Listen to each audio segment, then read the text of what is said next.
Pag sinabi nating matatabang pagkain or high fats, iisipin natin masama agad, di ba?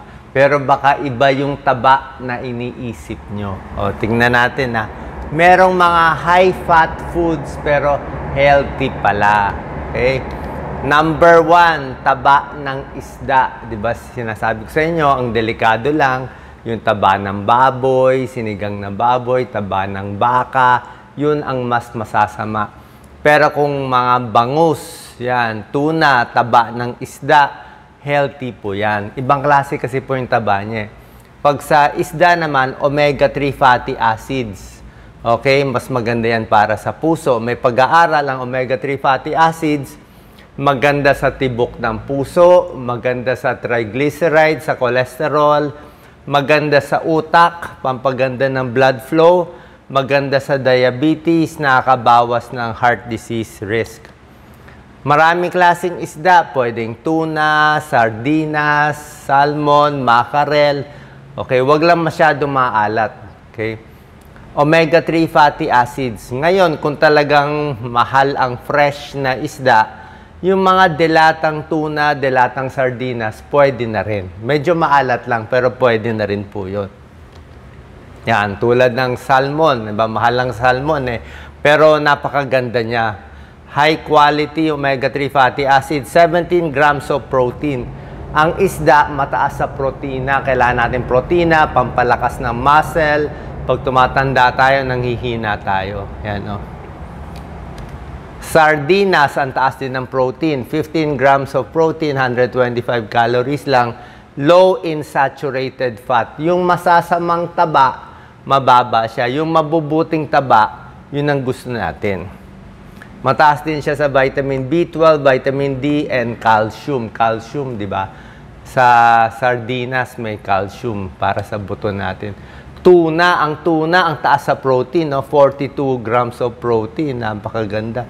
Kahit canned tuna, pwede na rin yan. Okay? Number 2, so alam niyo na isda. Baka ma-disappoint kayo. Ito, mataba rin to. High fat din siya. Kesong puti. Gusto natin yan, di ba? Kesong puti. Sarap sa tinapay yan eh. So, ang kesong puti, gawa siya sa Carabao milk, cow milk, or goat milk. Very nutritious siya. Mataas siya sa protina. Protein, mataas. Calcium, iron, phosphorus. High fat din siya.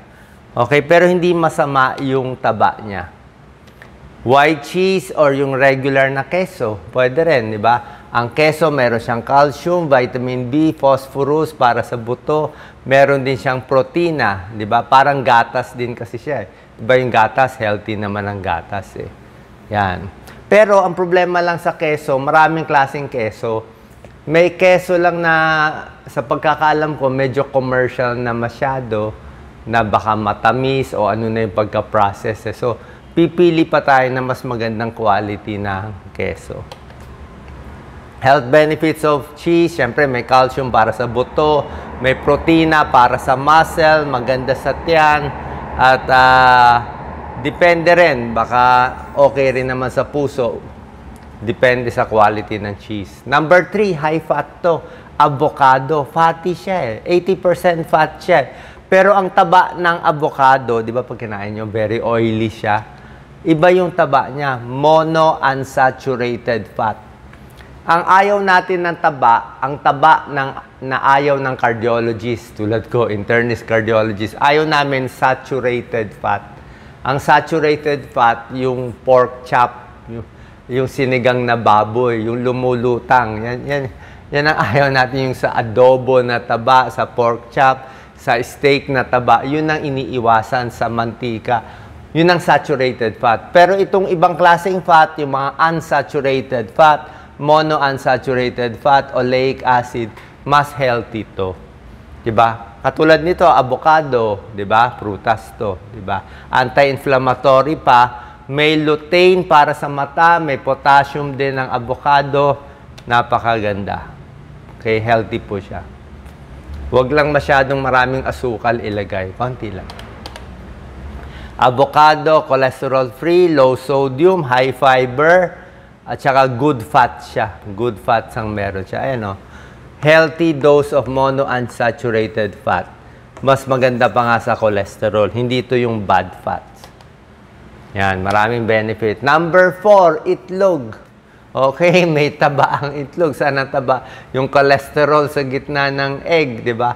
Pero ito kasing controversial na cholesterol sa egg yolk. Iba-iba yung pag-aaral eh. May pag-aaral na masama, mataas sa cholesterol. Yung iba pwede naman i-limit eh. I-limit ang 1 egg in a day. Tapos, itong egg white talaga very healthy. Si Doc Lisa, hindi masyado kumakain ng egg yolk. Pero ako, kinakain ko rin egg yolk eh. Basta, wag lang masyadong malasado. Kung masyadong hilaw, malasado, ingat lang tayo. Baka magtae, ingat sa salmonella. Lalo na pag yung itlog, nakabilad sa araw sa palengke. Ayaw natin nakabilad sa araw, may expiration date yan. Baka sira yung itlog. Mas luto, wag lang yung basa-basa. Mas maganda. Hard-boiled egg, okay. So, itlog, pati yung cholesterol niya, pwede naman yan. Pa-konti-konti. Egg white, mataas sa protein. Ang whole eggs, mataas sa protina, may choline para sa utak, pang weight loss, and high protein siya. Di ba? Nakakabusog pa to. Pag kumain ka niyan, nakakabusog. Yan ang maganda sa itlog. May vitamin D, may choline, may vitamin B. Yan, oh. Ang dami niyang vitamins and minerals. Super dami. Especially yung vitamin D na gusto ko.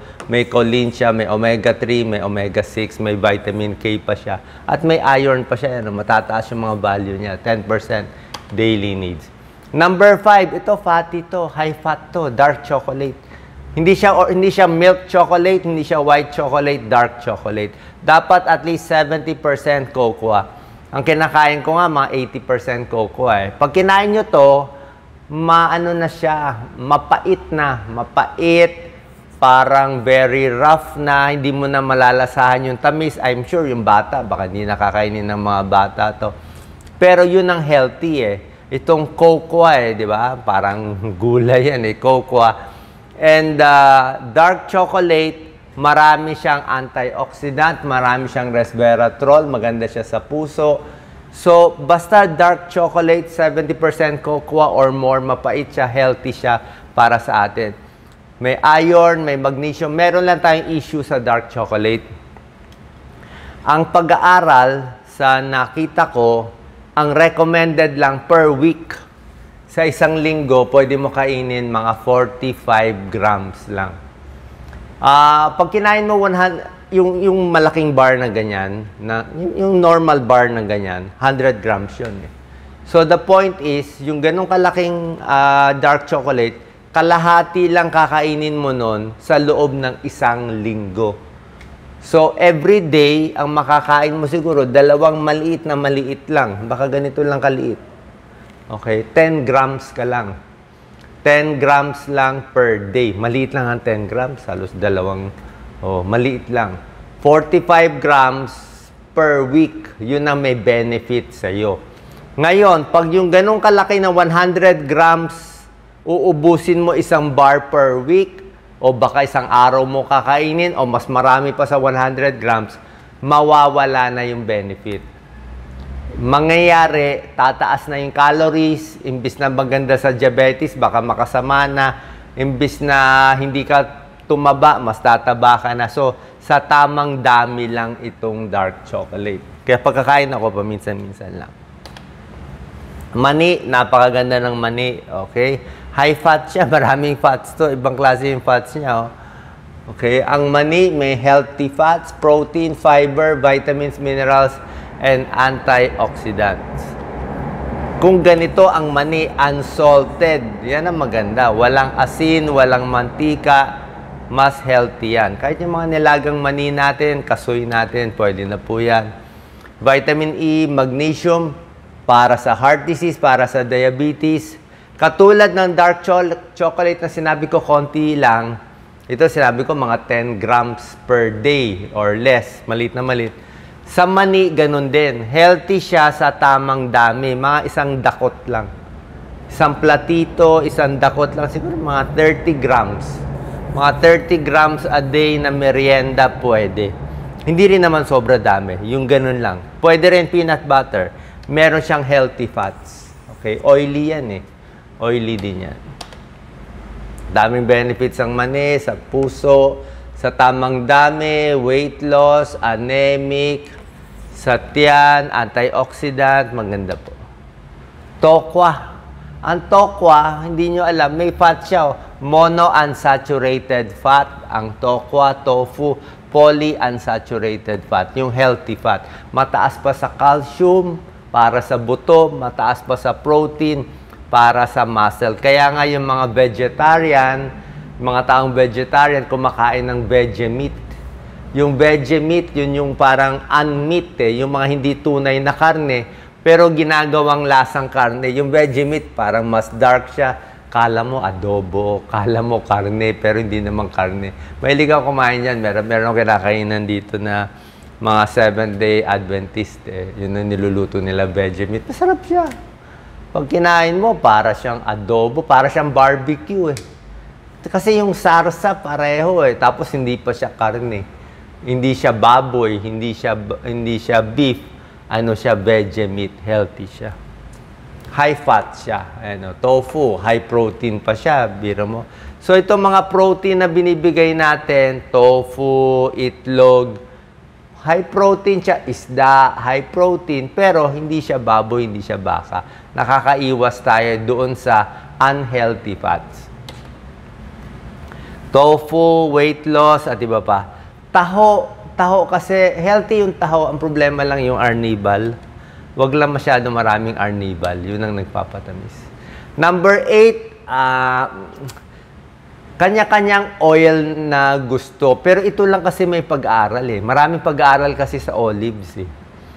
Yung Mediterranean diet na gumagamit ng olives at olive oil, may pag-aaral na malaki talaga na pampahaba ng buhay. Yung mga ibang oil natin, hindi ko masasabi kung good or bad eh. Pero kung ano man mantika nyo, vegetable oil, coconut oil, pwede naman, wag lang madami. Wag lang madami. Yung normal oil lang, wag lang damihan. Okay, hindi siya iniinom. Pero itong olive oil, kahit marami-rami, mukhang okay lang. Olive oil kasi galing sa olives eh. Monounsaturated fat siya eh. Good fat siya eh. Sa pag-aaral, good fats ang olive oil. Kaya lang, mahal eh. May vitamin E, vitamin K, may antioxidant. Yan, no? Yung nilalagay sa salad, di ba? May nilalagay na suka, vinaigrette. Lower risk of heart disease eh. Oily siya, pero maganda. Paano gawa siya sa olives? Yan, no? Number 9, olive siya eh. Kaya olive oil eh. Mediterranean diet eh. Monounsaturated fat. Napakaganda. Okay? So, yung olives, mahal to, pero minsan hinahalo sa ulam, sobra healthy siya. Maganda siya sa diabetes, kaya lang mahal. Hindi natin alam bakit yung mahal ang maganda. Parang kale, parang spinach, parang broccoli. Lahat yan, super healthy, mahal. Strawberry, blueberry, super healthy, blackberry, cranberry, pero mahal. Oh, kaya pinipili ko lang yung medyo affordable sana na makakaya natin. Parang itlog, kangkong, bangus, galunggong, sardinas, yung mga ma-afford natin. Kasi kung para sa abroad kayo, nakakita kayo ng libre, kainin nyo na lang. Kasi mahal siya. Ayoko naman i-recommend tapos mahal. Pero pinapaalam ko rin sa inyo, di ko lang dinidiin. Diba? Ay kung di natin ma-afford eh. Diba? Mahirap din. So maganda talagang olives. Tsaka olive oil. Yogurt. Meron kasing yogurt na bibili na low fat. Diba? Low fat yogurt, okay naman. Pero kung yung yogurt mo ay full fat na regular yogurt, okay? Ang benefit kasi ng yogurt do sa probiotic eh. Meron siyang good bacteria. Nandun yung benefit niya. Meron siyang good bacteria na maganda sa tiyan. At dahil maganda sa tiyan, pwede nga for weight loss, weight management, for heart disease, maganda siya. Okay? So, hindi rin naman pwede sobra dami. Pag sobra dami, nakakataba. So, yogurt, meron din siyang fats, low fat din siya, good fats din siya, at marami siyang good bacteria. Ito, wala na tayo nito, mga flaxseed, tsaka chia seeds, healthy pero hindi na natin babanggitin kasi mahal yun tsaka hindi masyado available sa atin. Dito na lang tayo sa kaya natin kainin at bilhin. So maraming salamat po.